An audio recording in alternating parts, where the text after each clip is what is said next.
The first metro ticket was bought by Peter Latyshev, hero of labor from the Krasny Proletary plant. In his interview with one of the Moscow newspapers, he said that an American collector wanted to buy the ticket, but Peter refused.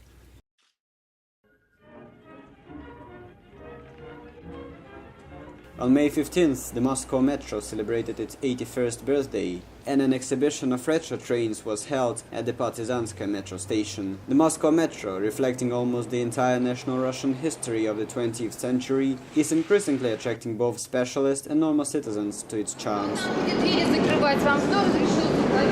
At the end of April, Metrofest took place in the Bunker Tunnel in Taganka. A series of public lectures on the history of the Moscow Metro was organized there. The first known concept for the Moscow Metro was created by the engineers Balinsky and Knorre. In 1901, they suggested laying an electric rail line on trestle work in the central railway station at Vasilievsky Slope. The project was not adopted for various reasons, including Balinsky's intention to privatize the Metropolitan Railway. Further plans were delayed because of the World War I and the Civil War. Only in July 1931 did the plenum of the CPSU Central Committee make a pronouncement on the construction of the metro. Many foreign companies, including Siemens, offered their projects, but they did not meet the requirements of the developing country. A domestic metro was needed.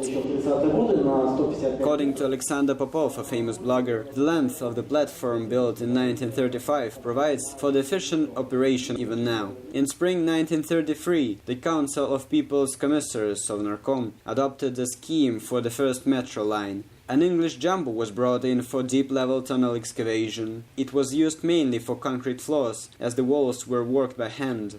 Metro builders worked without cranes, using primitive construction equipment, knowing nothing about the security standards. Nevertheless, by winter 1935, the first metro line was ready.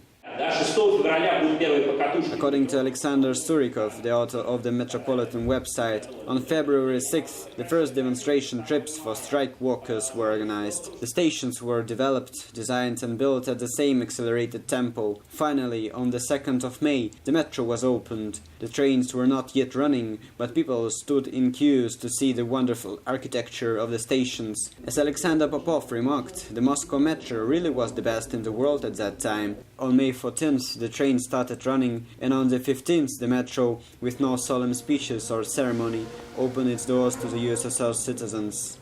And nowadays, the metro has 200 stations, 333 kilometers of railway haul, and daily more than 9 million passengers use it. Peter Larin, Construction Rule.